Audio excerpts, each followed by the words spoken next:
بسم اللہ الرحمن الرحیم۔ السلام علیکم دوستو، آج میں آپ کے لیے دیا جلائے رکھنا ناول کا 19واں حصہ لے کر آئی ہوں۔ لیکن یہ کہانی شروع کرنے سے پہلے آپ دوستوں سے گزارش ہے، اگر آپ میرے چینل پر نئے ہیں یا ابھی تک آپ نے میرا چینل سبسکرائب نہیں کیا تو اسے سبسکرائب کر لیجئے اور بیل آئیکن کو آل پہ کر لیں تاکہ دلچسپ اور بہترین کہانیوں کا جو یہ سلسلہ ہے بر وقت آپ کو ملتا رہے۔ شیرو کا چاقو والا ہاتھ جو فضا میں بلند تھا وہ کسی ٹوٹی ہوئی شاخ کی طرح نیچے آ رہا۔ اوہو، میں نے تو یہ سوچا بھی نہیں تھا۔ تم یہ کیوں نہیں سوچتے کہ ثنا سے زبردستی شادی کرنا کوئی کھیل یا مذاق نہیں؟ اگر تم نے اس سے جبراً زیادتی سے شادی کر بھی لی تو وہ کبھی خوش اور چین سے نہیں رہ پائے گی، اور نہ تم۔ وہ تمہیں حوالات تک پہنچا سکتی ہے۔ میں اس سے شادی کر کے خوش کیوں نہیں رہ سکتا ہوں؟ وہ مجھے کس لیے حوالات کی ہوا کھلائے گی؟ اس لیے کہ کوئی بھی عورت جس سے جبر و زیادتی سے شادی کر لی جائے وہ اس مرد سے شدید نفرت کرنے لگتی ہے۔ عاطف نے لوہا گرم دیکھ کر اس پر چوٹ لگائی، کیونکہ وہ ایک شادی شدہ عورت ہے، لہٰذا تم سے چھٹکارا پا کر فوراً پولیس کے پاس جائے گی اور پھر تمہیں اس جرم میں کوڑے لگیں گے اور شاید سنگسار ہونے کی بھی سزا ملے۔ وہ مجھ سے محبت کیوں نہیں کرے گی؟ آخر میں ایک شہزادے کی طرح خوبصورت اور وجیح ہوں۔ حسین لڑکیاں مجھ جیسے مردوں کو پسند کرتی ہیں۔ کوئی لڑکی یا عورت مرد کی شکل و صورت سے ہی نہیں بلکہ اس کے حسن اخلاق اور شرافت سے بھی محبت کرتی ہے۔ وہ کبھی تم جیسے بدکار سے محبت نہیں کر سکتی۔ تم بھی تو اس کی نظروں میں بدکار اور اوباش قسم کے مرد ہو۔ وہ شاید اس لیے تم سے محبت نہیں کرتی جب ہی تم سے وہ الگ تھلگ ہے۔ عاطف لاجواب سا ہو کر بغلیں جھانکنے لگا۔ شیرو نے چاقو کی نوک اس کے نرخرے سے ہٹا کر کہا، میں تمہیں نجات کا ایک راستہ دکھاؤں؟ اگر تم اس راستے پر چل پڑے تو تمہاری زندگی بچ سکتی ہے۔ میرے خیال میں تمہارے حق میں یہی صورت زیادہ بہتر ہوگی۔ کون سی صورت میرے لیے بہتر ہوگی؟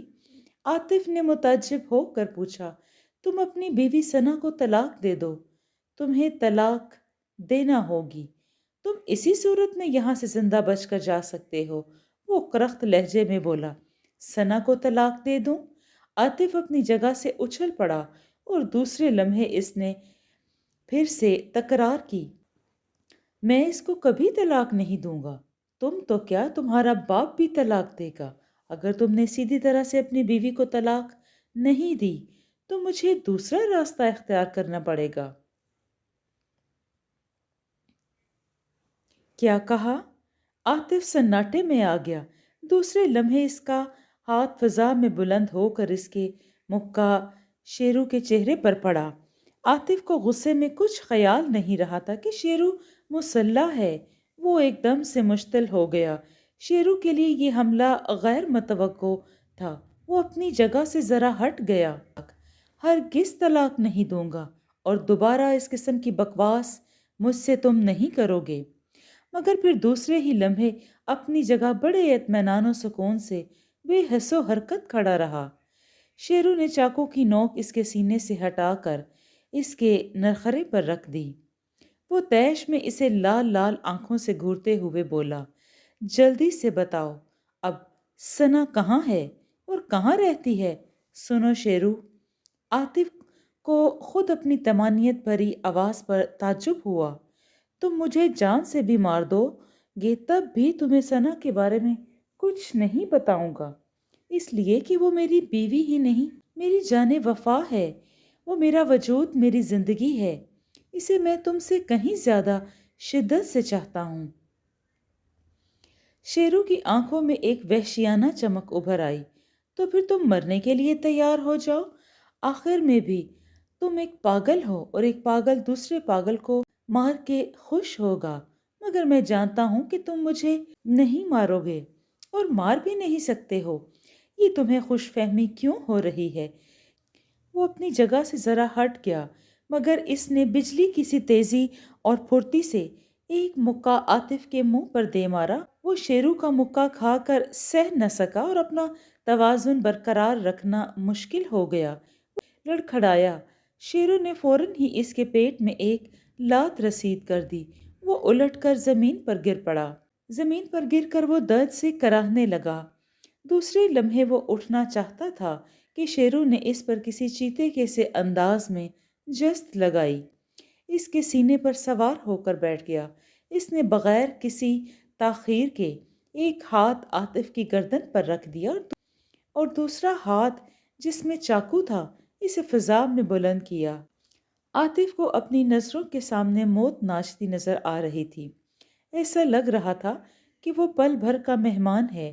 اسے اتنی مہلت بھی نہیں مل رہی تھی کہ وہ دوشیزہ شیرو کے حملے کا دفاع کر سکے۔ شیرو کا فضا میں لہراتا ہوا ہاتھ اچانک فضا میں معلق سا ہو گیا۔ اس نے تند و تیز لہجے میں بڑی بے رحمی سے کہا، معلوم ہوتا ہے کہ تمہاری زندگی بڑی آسانی سے لے سکتا ہوں۔ اگر تم میں اب بھی ہمت ہے تو اپنی جان بچا کر دیکھو۔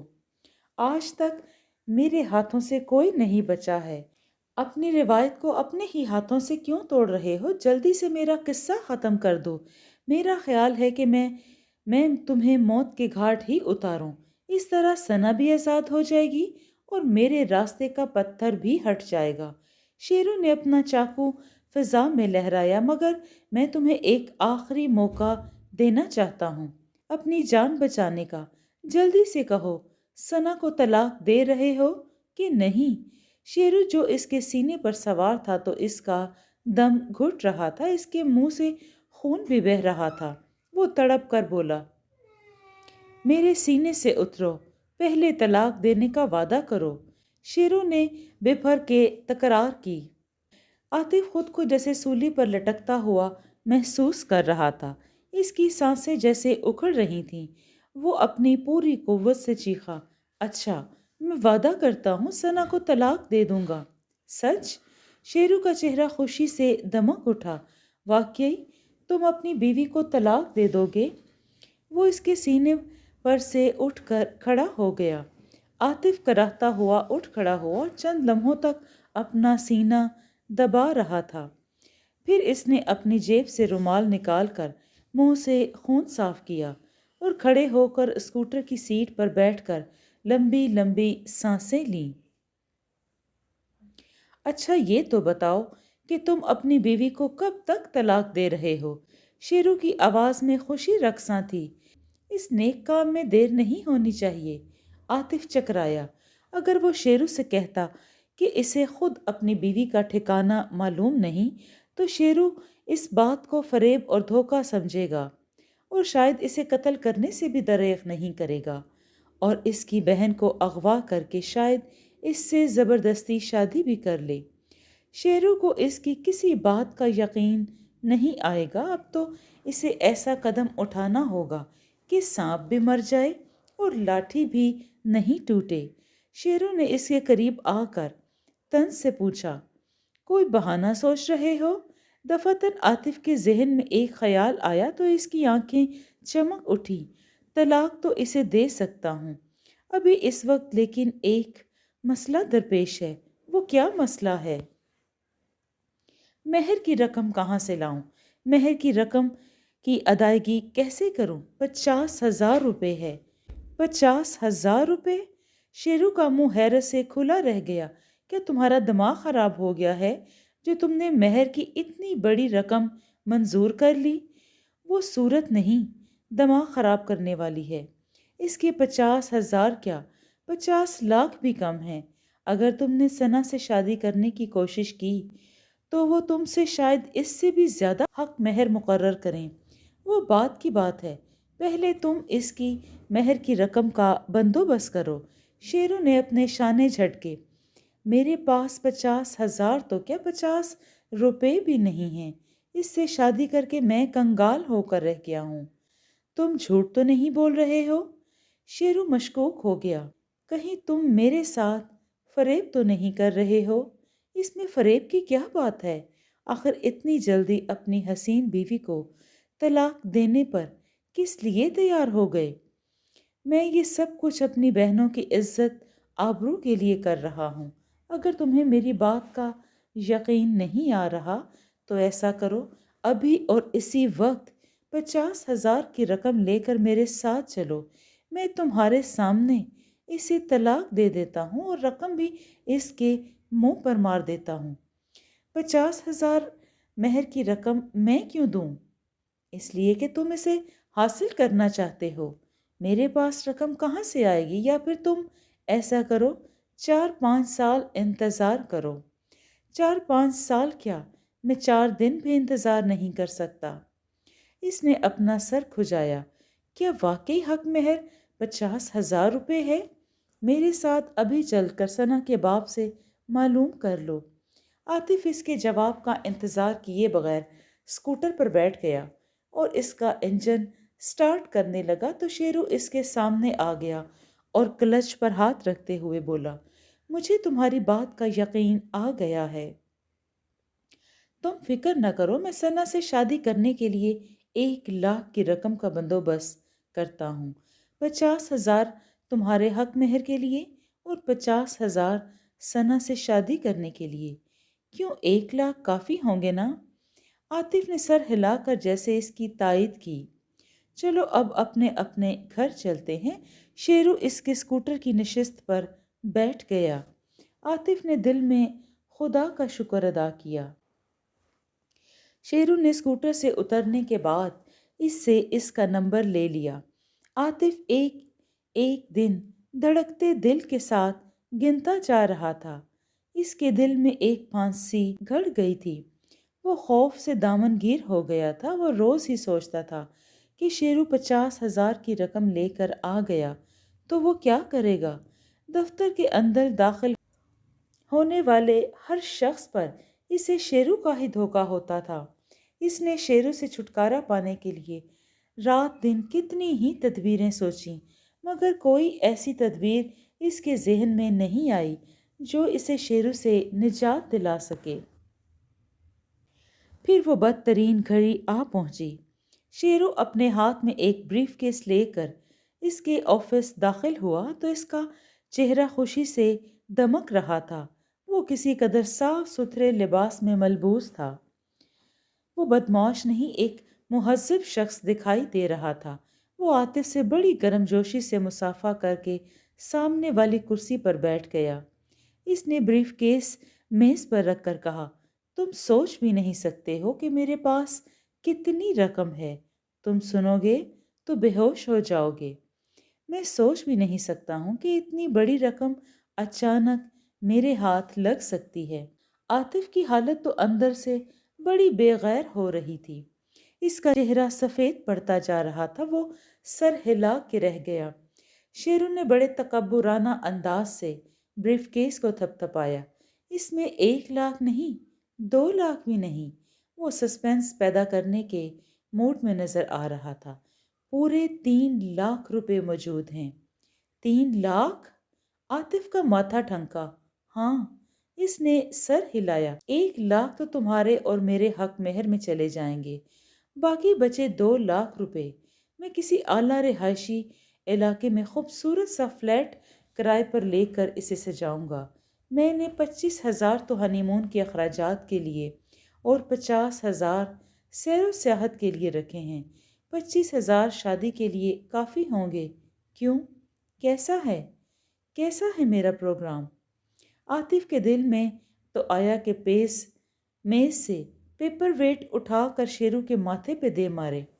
شیرو نے جس سنگ دلی سے اس کے شیشہ دل کو توڑا تھا، اس کی کرچیاں اس کے دل میں اسے چبھتی ہوئی محسوس ہو رہی تھیں۔ 3 لاکھ روپے؟ اس کی نظروں کے سامنے ایک کوندا سا لپکا۔ وہ اپنی جگہ سے اچھلتے اچھلتے رہ گیا۔ اب وہ سب کچھ سمجھ گیا تھا کہ شیرو 3 لاکھ کی رقم جس رقم پر پھول رہا تھا، اسے معلوم ہو گیا کہ وہ رقم ڈکیتی کی ہے۔ اسے ایسا لگا کہ سیاہ بادل چھٹ رہے ہیں۔ امیدوں کی نئی کرنیں چاروں طرف سے پھوٹتی جا رہی ہیں۔ تڑپ کے سارے پتے اس کے ہاتھ میں آ گئے تھے۔ اب وہ شیرو کو بڑی آسانی سے اپنے راستے سے ہٹا سکتا تھا۔ یکایک اس کے چہرے پر جو مسرت پھوٹی تو شیرو نے چونک کر عاطف کی جانب دیکھا۔ اس کے چہرے پر گہرا اضطراب چھا گیا۔ اس نے عاطف سے پوچھا، کیا بات ہے؟ تم ایک دم سے خوش ہو گئے ہو؟ ابھی تو تمہارے چہرے پر 12 بج رہے تھے۔ شیرو نے اپنی بات ختم کر کے بونڈا سا کہکا لگایا۔ عاطف بے اختیار مسکرا دیا، پھر سرشاری کے لہجے میں بولا، تم سے کیا چھپانا؟ میں تو یہ سوچ کر خوش ہو رہا ہوں کہ ثنا جیسی حسین بلا سے مجھے ہمیشہ ہمیشہ کے لیے چھٹکارا مل جائے گا۔ ہیں؟ شیرو نے اپنا بڑا سا منہ کھول دیا۔ اس نے چند لمحوں کے توقف کے بعد کہا، کیا تم مجھے احمق سمجھتے ہو؟ یہ میرا فیصلہ ہے۔ تمہیں تو خوش ہونا چاہیے کہ ثنا اب تمہاری ہونے والی ہے۔ تم میرے ساتھ کوئی چالاکی کر رہے ہو؟ شیرو کے چہرے پر سختی ابھر آئی۔ میں چالاکی نہیں کر رہا بلکہ تم سے انتقام لے رہا ہوں۔ عاطف اس کے غصے سے لطف اندوز ہو رہا تھا۔ تم مجھ سے انتقام لوگے؟ شیرو نے حقارت سے منہ بنایا۔ میں تمہیں کسی چونٹی کی طرح مسل کر رکھ دوں گا۔ صاف صاف یہ کیوں نہیں کہتے ہو کہ تم نے مجھے کسی سازش کا شکار بنانے کے لیے کوئی منصوبہ سوچ رکھا ہے؟ شیرو ایک دم سے بھڑک اٹھا۔ جب ہی تم بہت زیادہ خوش ہو، ورنہ کوئی ایسا مرد اور شوہر ہوگا جو حسین ترین عورت سے چھٹکارا پانا چاہتا ہو؟ تم اپنے ایمان سے بتاؤ کہ تمہیں اپنی حسین بیوی کے چھن جانے کا کوئی صدمہ نہیں ہے؟ عاطف نے بدستور مسکراتے ہوئے جواب دیا، بالکل نہیں۔ آخر تمہیں میری بات پر یقین کیوں نہیں آ رہا؟ اس لیے کہ میں نے کبھی ایسا شوہر اور آدمی نہیں دیکھا جو ہنسی خوشی اپنی حسین بیوی کو کسی دوسرے کو دے اور خود اس سے دستبردار ہو جائے۔ اس لیے کہ اس نے تو میری جان لینے کی بھی کوشش کی تھی اور میرے اسکوٹر سے اپنی کار ٹکرا دی تھی۔ میرے ساتھ بدترین حادثہ پیش آیا تھا اور وہ اس نے جان بوجھ کر کروایا تھا۔ 2 مہینے میں ہاسپٹل میں پڑا رہا۔ تم ان زخموں کے نشان میرے بدن پر دیکھ سکتے ہو۔ زندگی تھی اسی لیے تو بچ گیا۔ تم چاہو تو اسے ہاسپٹل میں جا کے تصدیق کر سکتے ہو۔ عاطف نے سانس لینے کے بعد توقف کیا اور شیرو کا چہرہ دیکھا تو اس کے چہرے پر وحشت سی برس رہی تھی۔ اور میں یہ بھی چاہتا ہوں کہ تم ثنا کو اپنا کر نہ تو کبھی خوش رہ سکو گے اور نہ چین کی زندگی گزار سکو گے، اس لیے کہ تمہاری راہ میں بھی تو تم جیسے لوگ مقابلہ کرنے کے لیے آئیں گے۔ تمہیں بھی کوئی نہ کوئی ثنا کو طلاق دینے پر مجبور کرے گا، جس طرح تم مجھے مجبور کر رہے ہو۔ میں ہر اس شخص کا سر کچل دوں گا جو میری راہ میں آئے گا۔ اس نے بریف کیس کو ہینڈل سے پکڑا۔ باتیں تو بہت ہو چکی، اب ہم دونوں چلتے ہیں۔ کہاں؟ عاطف نے انجان بن کر حیرت سے پوچھا۔ تمہارے باپ کے پاس نہیں بلکہ تمہاری بیوی ثنا کے پاس۔ شیرو نے اسے غصے سے گھورتے ہوئے کہا، لیکن مجھے معلوم نہیں کہ آج کل ثنا کہاں رہتی ہے۔ اس نے اپنا پرانا والا مکان چھوڑ دیا ہے۔ بکو مت، شیرو نے غصے سے میز پر مکہ مار کر دھمکایا۔ میں رقم لے کر آیا ہوں اور تم مکر کر رہے ہو؟ خدا کی قسم شیرو بھائی، واقعی مجھے نہیں معلوم کہ وہ آج کل کہاں رہ رہی ہے۔ عاطف نے بڑے پرسکون لہجے میں کہا، مگر یاد رکھو اگر تم جھوٹے ہوئے تو میں تمہیں بخشنے والا نہیں ہوں۔ آخر میں کس طرح تمہیں اپنی سچائی کا یقین دلاؤں؟ عاطف جذب ہو کر بولا، آخر تم نے اپنی کمینگی کا ثبوت دے دیا نا۔ شیرو نے کہا، تم یہ بات اس روز بھی کہہ سکتے تھے۔ تم میری بات کا یقین نہیں کرتے اس لیے کہ اس وقت تم جنون میں اندھے ہوئے تھے۔ میں اس روز ہی تمہیں یہ بات بتا دینا چاہتا تھا، مگر میں آج بھی تمہاری بات پر اعتبار نہیں کر رہا ہوں۔ تم اپنا اعتبار کھو چکے ہو۔ اب مجھے کیا ضرورت آن پڑی کہ میں طلاق اور حق مہر کے چکروں میں پڑوں؟ کیوں نہ میں تمہیں سیدھے سیدھے جہنم کر دوں؟ ثنا کو تلاش کر کے تمہاری موت کی خبر سنا دوں گا۔ وہ خوش ہو جائے گی کہ ایک عذاب سے نجات ملی۔ کیوں؟ یہ میرا منصوبہ کیسا ہے؟ سانپ بھی مر جائے گا اور لاٹھی بھی نہیں ٹوٹے گی۔ عاطف نے شیرو کے مجرمانہ ارادے اس کی نظروں سے صاف صاف پڑھ لیے تھے۔ وہ چوکنا ہو گیا۔ پھر اس نے بغیر کسی تاخیر کے بجلی کی تیزی سے اپنی میز پر سے دونوں پیپر ویٹ اٹھا لیے اور کرسی چھوڑ کر اٹھ کھڑا ہوا۔ پھر کرسی کو پیچھے کی طرف دھکیلا اور الٹ کر پیچھے جا گری۔ شیرو کے بڑھتے ہوئے قدم عاطف کے ہاتھ میں پیپر ویٹ دیکھ کر رک گئے۔ وہ ٹھٹک گیا۔ عاطف کا دل زور زور سے دھک دھک کیے جا رہا تھا۔ اس نے اپنے دونوں ہاتھ فضا میں لہراتے ہوئے کہا، شیرو صاحب، آج کسی بہادری کا مظاہرہ کرنے میں دقت نہیں کرنا۔ اس روز تم نے مسلح ہو کر مجھے نہتا پا کر بے بس کر دیا تھا، مگر آج تم میرا بال بھی بیکا نہیں کر سکتے۔ تم کیا کر لو گے؟ شیرو پھنکارا۔ کیا تم سمجھتے ہو میں نے چوڑیاں پہن رکھی ہیں؟ میں ان سے تمہارا سر پھاڑ دوں گا۔ عاطف نے دھمکی خیز لہجے میں کہا، تم بے ہوش ہو کر گر جاؤ گے، تب میں تمہیں اس چھٹی منزل سے نیچے پھینک دوں گا اور پھر مجھے تمہاری زندگی سے نجات پانے کے بعد یہ 3 لاکھ کی رقم بھی وصول ہو جائے گی۔ عاطف نے توقف کر کے بریف کیس کی طرف اشارہ کیا۔ کسی کو یہ معلوم نہیں ہو سکے گا تمہیں کس منزل سے پھینکا گیا ہے، بلکہ پولیس یہ سمجھے گی کہ تم نے انکم ٹیکس کے خوف سے خودکشی کر لی ہے۔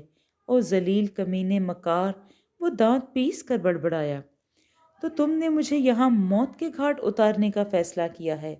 نہ تو مجھ پر بہتان لگاؤ اور نہ ہی مجھے گالیاں دو۔ عاطف نے ایک دم نرم پڑتے ہوئے کہا، تم میری بات سمجھنے کی کوشش کرو۔ تمہیں نہیں معلوم کہ باپ بیٹی اب مجھ سے اپنے آپ کو چھپاتے پھر رہے ہیں۔ میرے ساتھ آنکھ مچولی کھیلی جا رہی ہے۔ وہ لوگ نہیں چاہتے کہ ان پر میرا سایہ بھی پڑے۔ اگر تمہیں میری کسی بات کا یقین نہیں آ رہا تو میرے گھر جا کر ثنا کے بارے میں معلوم کر لو۔ میرے محلے میں بھی جاؤ اور وہاں بھی لوگوں سے پوچھ لو۔ اچھا، شیرو کی تیز تند نگاہیں اس کے چہرے پر مرکوز تھیں، اس کی باتوں کی سچائی کا جیسے اندازہ کر رہی تھی۔ وہ چند لمحوں تک عاطف کی آنکھوں میں آنکھیں ڈالے دیکھ رہا تھا۔ اچھا، تم ایسا کرو کہ مجھے 1 ماہ کی مہلت دے دو۔ عاطف یہ بات کہتے ہوئے دل میں خوش ہو رہا تھا۔ وہ اس انتظار میں تھا کہ جیسے ہی شیرو دفتر سے نکلے وہ ٹیلی فون پر پولیس سے رابطہ قائم کر کے شیرو کے بارے میں اطلاع دے دے۔ چونک کر تمسخر سے بولا، بڑی فیاضی دکھا رہے ہو، مگر میں 1 ماہ سے زیادہ کی مہلت نہیں چاہوں گا۔ شاید تم دل میں ڈر رہے ہو کہ کہیں میں اپنے قول سے پھر نہ جاؤں۔ تم بے فکر رہو، میں ان لوگوں میں سے نہیں ہوں۔ یہ تو وقت بتائے گا کہ تمہارے قول و فعل میں تضاد ہے کہ نہیں، شیرو بولا۔ عاطف نے محسوس کیا کہ اب فضا کسی قدر سازگار ہو گئی ہے، تلخی تقریباً مٹ چکی ہے۔ شیرو بھی اس کی باتوں کے فریب میں آ کر کسی قدر مطمئن سا نظر آ رہا تھا۔ اس نے پیپر ویٹ میز پر تو رکھ دیے، مگر پھر بھی چوکس اور چوکنا تھا۔ اس نے کرسی اٹھا کر سیدھی کی اور اس پر بیٹھتے ہوئے دوستانہ لہجے میں شیرو کو مخاطب کیا، اب ہم دونوں کو ایک دوسرے کے ساتھ دوستوں کی طرح پیش آنا چاہیے۔ عاطف اندر سے بڑا بے چین ہو رہا تھا کہ شیرو جلد از جلد اس کی نظروں کے سامنے سے دفع ہو۔ جیسے ہی شیرو نے بریف کیس لے کر کمرے سے باہر نکلا، اس نے اپنا ہاتھ بڑھا کر وہ اخبار اٹھا لیا۔ جب ہی شیرو کسی خیال سے پلٹ کر دوبارہ کمرے میں آیا تو عاطف اسے دیکھ کر گھبرا سا گیا۔ اس نے فوراً ہی اخبار کو ردی کی ٹوکری میں پھینک دیا۔ میں تم سے ایک ضروری بات کہنا بھول گیا تھا، شیرو نے کہا۔ تم طلاق نامہ کسی اچھے مولانا کے ہاتھ سے سرکاری کاغذوں پر تیار کروانا۔ اس کی کوئی ضرورت نہیں، طلاق ہی تو دینا ہے۔ شادی کی شرائط تھوڑی طے کرنا ہے، ضرورت کیوں نہیں؟ شیرو نے اسے حیرانی سے دیکھا۔ کوئی لکھا پڑھی اور ثبوت تو ہونا چاہیے، طلاق ہے، کوئی مذاق نہیں۔ میرے یار، جب 3 الفاظ میں کام بن جاتا ہے تو کسی لکھا پڑھی اور اسٹامپ پیپر کی کیا ضرورت ہے؟ طلاق کی تو قانونی حیثیت ہوتی ہے۔ کہیں ایسا نہ ہو کہ اصل وقت پر کوئی لڑکی کی طرف سے پھڈا کھڑا ہو جائے۔ وہ اپنا سر ہلاتا ہوا کمرے سے نکل پڑا۔ عاطف نے ٹیلی فون ڈائریکٹری اٹھا کر اس تھانے کا ٹیلی فون نمبر تلاش کیا جہاں ڈکیتی کی واردات ہوئی تھی۔ عاطف نے تھانے کا فون نمبر ایک کاغذ پر نوٹ کیا، پھر اس نے وہ نمبر ڈائل کر کے تھانے کے ایس ایچ او سے رابطہ کیا۔ فرمائیے، ایس ایچ او نے کسی قدرے بے نیازی سے کہا۔ آپ ہمیں کسی شخص کے بارے میں اطلاع دینا چاہتے ہیں؟ شیر شاہ کے علاقے میں 3 دن پہلے ڈکیتی کی جو واردات ہوئی تھی نا، میں اس واردات کے مجرم کی نشاندہی کرنا چاہتا ہوں۔ کون سی واردات جی؟ ایس ایچ او کا لہجہ اکھڑا ہوا تھا۔ وہی واردات جو پرسوں ہوئی تھی، جس میں ایک بڑی رقم ڈاکوؤں نے چھین لی تھی، جس کی خبر اخبار میں بھی شائع ہوئی تھی۔ دیکھیے جناب، ایس ایچ او کا لہجہ تندو تیز ہو گیا، آپ پہیلیاں مت بجھوائیے، ہمیں صاف صاف اور وضاحت کے ساتھ یہ بتائیے کہ آپ کون سی واردات کے ملزموں کا سراغ دینا چاہتے ہیں۔ اس لیے کہ روز ہی اس علاقے میں ڈکیتی کی وارداتیں ہو رہی ہیں، کوئی ایک واردات تو ہوتی نہیں کہ جس کے بارے میں ہمیں یاد رہے۔ سیٹھ علی اکبر کی واردات، جن سے 3 لاکھ کی رقم 2 ملزموں نے مل کر دن دہاڑے چھین لی اور فرار ہو گئے۔ وہ اس رقم کو بریف کیس میں لے کر دندناتا ہوا گھوم رہا ہے، اس کا نام شیرو ہے، اور وہ… مگر جناب، ایس ایچ او نے تیزی سے اس کی بات کاٹی اور کہا، آپ کسی غریب کو مفت میں پھنسا کر قانون کو بدنام کرنا چاہتے ہیں، اپنی دشمنی کا انتقام اس لیے لے کر ہمیں بھی بدنام اور رسوا کرنا چاہتے ہیں۔ ہم لوگ تو پہلے ہی بدنام ہیں، مہربانی کر کے اگر آپ ہم پر رحم فرمائیں۔ جی، کیا فرمایا؟ عاطف کا پارا چڑھ گیا، گویا آپ ایک مجرم کی پشت پناہی کر رہے ہیں اور آپ ہمیں بدنام کرنے اور بے وقوف بنانے کی کوشش کر رہے ہیں۔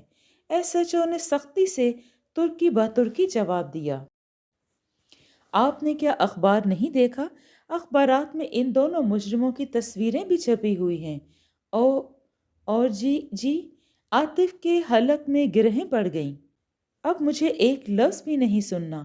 اس کے ہاتھ جیسے سن ہو رہے تھے اور چہرے سے پسینہ بہنے لگا۔ اس نے جلدی سے کریڈل کو پٹخ دیا اور اس کے چہرے سے پسینہ بہنے لگا۔ عاطف کو اس لمحے محسوس ہوا جیسے شیرو نے اسے کھڑکی سے نیچے پھینک دیا ہو اور وہ تیزی سے نیچے کی طرف گرتا چلا جا رہا ہو اور پھر ایک دم زمین پر گر پڑا ہو۔ اس کے پرخچے اڑ گئے ہوں۔ جب وہ اس ذہنی دھچکے سے کسی قدر سنبھلا تو اس کے ذہن کے تمام گوشوں میں ایک ہی سوال باز گشت ہو رہی تھی، اب کیا ہوگا اگر شیرو نے ثنا کو اتفاق سے پا لیا تو وہ ہر قیمت پر اسے طلاق دینے پر مجبور کرے گا۔ اس نے بڑے عزم سے دل میں تہیہ کر لیا کہ کیا یہ کوئی بچوں کا کھیل یا مذاق ہے کہ وہ اپنی بیوی کو محض اس وجہ سے طلاق دے دے کہ ایک بدمعاش اس کی بیوی پر عاشق ہو گیا ہے۔ عاطف کو دل میں یہ سوچ سوچ کر حیرت ہو رہی تھی کہ شیرو کے پاس 3 لاکھ روپے کی رقم کہاں سے آئی ہوگی، آخر اس کے کس دوست نے اتنی بڑی رقم دی ہوگی۔ شیرو نے یقیناً کہیں ہاتھ صفائی دکھائی ہوگی۔ شیرو نے تو اسے طلاق کے آسیب میں مبتلا کر دیا تھا۔ عاطف کے وجود پر 10 روز اس قدر بھاری ہو رہے تھے کہ رات دن کی کیفیت میں اس پر ہذیانی کیفیت طاری ہو جاتی۔ وہ نیند میں بڑبڑاتا، نہیں، میں ثنا کو طلاق نہیں دوں گا، تمہارے جو جی میں آئے وہ کرو، چاہے میرے بدن کے ٹکڑے ٹکڑے کر دو، میں طلاق نہیں دوں گا، وہ میری ہی رہے گی۔ اس کو خوابوں میں بھی شیرو نظر آتا تھا۔ وہ اکثر ایک جیسا ہی خواب دیکھتا تھا کہ ثنا شیرو کے ساتھ دلہن بن کر کھنکتی، مسکراتی، لہراتی ہوئی